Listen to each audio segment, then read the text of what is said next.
This story unveils another Japan, one hidden beneath the beauty of its surface. It is not recorded in official history, but it undeniably existed. Across the world, terrorism and war persist. In Japan, August 2025 marks 80 years since the end of World War II. Before the last witnesses pass away, some truths remain untold. Kamikaze attacks, were they a necessary sacrifice or a meaningless one? There was no return from this mission. The moment they departed, their chances of survival were zero. Yet some young men were ordered to offer their lives as an honor for their country. Their average age was just 21, strapping bombs to fighter planes, becoming human torpedoes beneath the sea, or charging tanks with explosives strapped to their backs. This was Turgom, or special attack, a strategy that presumed no return. In Japan, there is a saying, both sides bear blame in a fight. Regardless of victory or defeat, few harbor hatred toward enemy nations. Many Japanese feel a sense of remorse despite having been at war. This is why the policy became no possession, production, or introduction of nuclear weapons. The Japanese people are known for being sincere, responsible, humble, and obedient. The kamikaze strategy tragically embodied these very traits. Yet, kamikaze attacks were not unique to Japan. America used psychological warfare against suicide bombers during the Vietnam War. Nazi Germany deployed demolition squads who ran at tanks carrying bombs. The Soviet Union had assault infantry, human weapons sent to the front lines. In the Middle East, some armed groups carried out suicide attacks, motivated by religious beliefs. But Japan was the only country to institutionalize kamikaze attacks as a military doctrine officially. The targets were the United States, the United Kingdom, Australia, the Netherlands, and Canada. In every theater of the Pacific War, Japanese special attack units sacrificed themselves against the Allied forces, orders disguised as volunteering, compulsion dressed as honor. Expendables are labeled as heroes. Was this strategy ever truly necessary? Chapter 1: Special Attack Units. Kamikaze is not limited to the well-known Kamikaze Special Attack Corps. Japan's military had institutionalized no-return operations on land, sea, and air. The first concept of kamikaze was introduced in October 1944, at the turning point of the Pacific War, the Battle of Leyte Gulf. At that time, the Japanese Navy had already lost control of the air and sea. Experienced pilots were nearly wiped out, aircraft were aging, and fuel was in short supply. Traditional aerial combat was no longer viable. In this situation, Vice Admiral Onishi Tokujiro proposed a plan: use aircraft to ram into enemy ships. This was the beginning of the Kamikaze Special Attack Corps. At that point, the only option was to pit one life against one enemy ship. This idea quickly spread across all of Japan. In the skies, aerial ramming attacks. At sea, manned torpedoes and explosive-laden boats. On land, soldiers charged with explosives strapped to their bodies. Each of these weapons and tactics assumed the complete consumption of life. The kamikaze strategy was less about military logic and more about spirit. Regardless of success, the mere offering of one's life was to be honored. The Japanese military called desperately hitting the target strategy and recorded the outcome as a war achievement regardless of success. In truth, it was a cold and cruel system that reduced lives to statistics. Chapter 2: Aerial Special Attacks.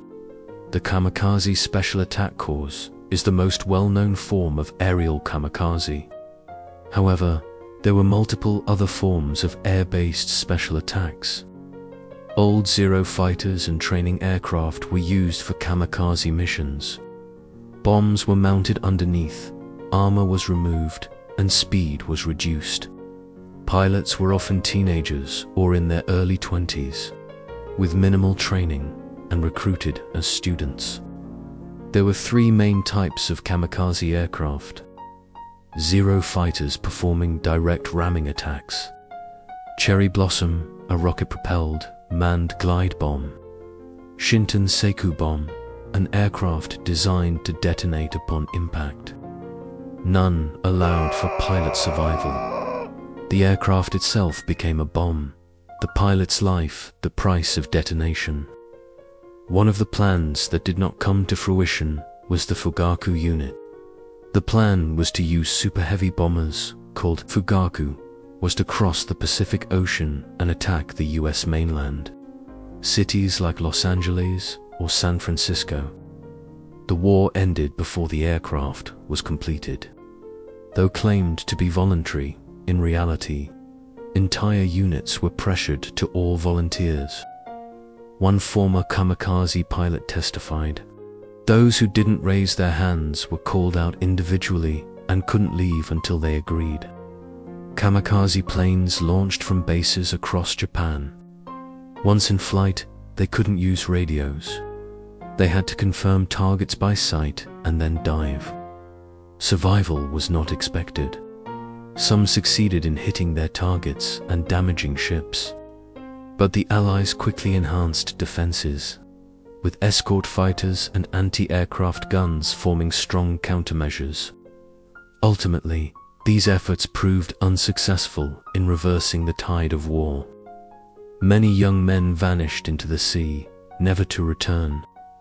Chapter 3: Naval Special Attacks. Japan's Navy developed special attack weapons for sea and underwater missions as well. As the war situation worsened, sea-based kamikaze tactics were also institutionalized. Their most iconic weapons were Kaiten, Shinyo, and Fukaru. Kaiten were human torpedoes, converted from standard torpedoes. A pilot would ride in a tiny cockpit and launch toward enemy ships at over 60 kilometers per hour. There was no external communication. Targets were located visually. The pilot's life was the trigger. There were no recovery plans once launched. Return was impossible. If the target was lost, the pilot would drift underwater until suffocating from lack of oxygen. Kaiten pilots were often elite cadets from the former Naval Academy, different from air kamikaze, which drew mostly from untrained youth. Despite this, the results were limited. Many Kaitens failed to reach targets due to malfunctions or interception, exploding prematurely. If a target was hit, it was hailed as a glorious success. But failed attacks often went unreported, the deaths labeled as wasted. Shinyo were wooden boats with explosive warheads at the bow, meant to ram enemy ships at high speed. They carried up to 250 kilograms of explosives and were intended for ambushes in coastal areas or harbors. However, most were destroyed before reaching their targets. Rough seas, operator errors, and limited effectiveness made their impact minor. Fukaru were divers in special suits who waited underwater, trying to plant explosives on the underside of enemy ships using spear-like devices. These soldiers hid around 8 meters deep with oxygen tanks. But accidents during training were frequent due to water pressure, equipment failure, and oxygen depletion. The war ended before they were deployed. Hundreds died during training alone, across Kaiten, Shinyo, and Fukaru units. Naval kamikaze was perhaps the most spiritually driven form, with some never making it to deployment. Chapter 4: Land-based kamikaze units. The Japanese army also institutionalized life-sacrificing tactics. These included suicide charges and human landmines in ground combat. In the Southern Front and the Okinawa battles, soldiers would crawl under enemy tanks with explosives. Others would run at enemy vehicles with bombs in hand. There are records of trucks loaded with explosives being driven directly into enemy lines.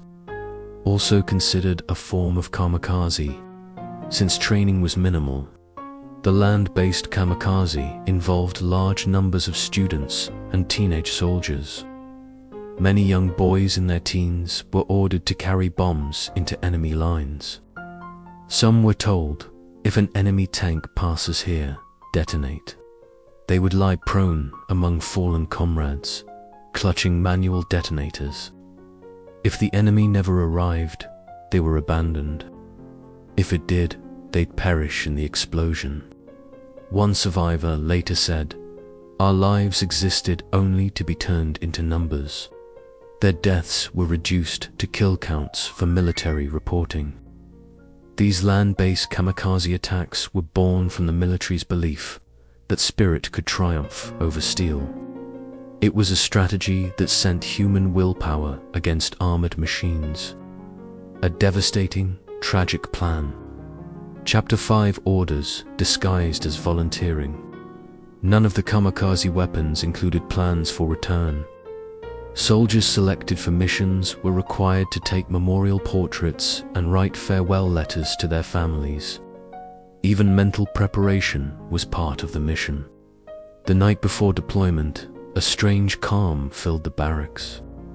Some talked with comrades, shared cigarettes, and occasionally spoke of home. They wrapped thousand-stitch belts sewn by their mothers and tied white headbands, rituals for departing to battle. On the day of departure, soldiers were given a simple boxed meal, white rice with a pickled plum on top, resembling the Japanese flag. "This is your last meal," they were told. Some stared at it in silence. It said the cook's hands trembled as he distributed the boxes. Participation in kamikaze missions was framed as volunteering, but in truth, it was near compulsory in a coercive atmosphere. In front of the entire unit, volunteers were asked to step forward. Some raised their hands due to social pressure. Others stepped forward in silence. One testimony recalled, "Just averting your eyes made you unpatriotic." Volunteers were offered certain benefits, special pensions and letters of gratitude to their families, temporary home visits before departure, and hero treatment within the military. Posthumous promotions and honors were awarded after death, but to those who never returned, did any of it matter? Honor and pensions were mere compensation for lives already destined to end. Meanwhile, those who didn't volunteer faced cold treatment and silent pressure. Some were ultimately forced into kamikaze roles through direct orders. Thus, kamikaze soldiers were recorded as having willingly volunteered. But the reality was young men who had no choice but to sacrifice for honor and family. Chapter 6: The Youth Who Left and Their Words. Most kamikaze pilots were teenagers or in their early 20s. Before departing, they quietly picked up their pens and entrusted their final moments to letters. Their handwriting trembled, tears smudged the ink, but they wrote with desperate sincerity. One young man wrote to his mother, "Mother, I will fly tomorrow. Please don't cry. See me off with a smile. I'm truly happy to be your son. I go to protect my country and my family. We may meet again in the sky." He was just 19 years old. Another wrote a short letter to his fiancée. "The future we were supposed to share was stolen by war. But my heart will always be with you. This isn't for the country. I do this to protect you. I'll go ahead and wait for you. A pressed cherry blossom was enclosed in the letter. At the Kaiten Peace Museum in Kagoshima, their portraits, swords, farewell letters, and mementos are still preserved. Every word visible through the glass is still quietly guarded by their families. Under the name of volunteering, these young men were stripped of their futures. Their words and records ask us, was there truly no other way? Chapter 7: The End of War and the Legacy of Kamikaze. On August 15, 1945, Japan surrendered. All kamikaze operations were immediately halted, but the thousands of young lives lost until then would never return. Most missions ended without clear achievements. Some argue the sacrifices were in vain. After the war, kamikaze soldiers were enshrined as heroes. Their names are engraved at Yasukuni Shrine and the Chiron Museum. But criticism remains, especially regarding the state's role in enforcing these sacrifices. In post-war Japan, debates continued.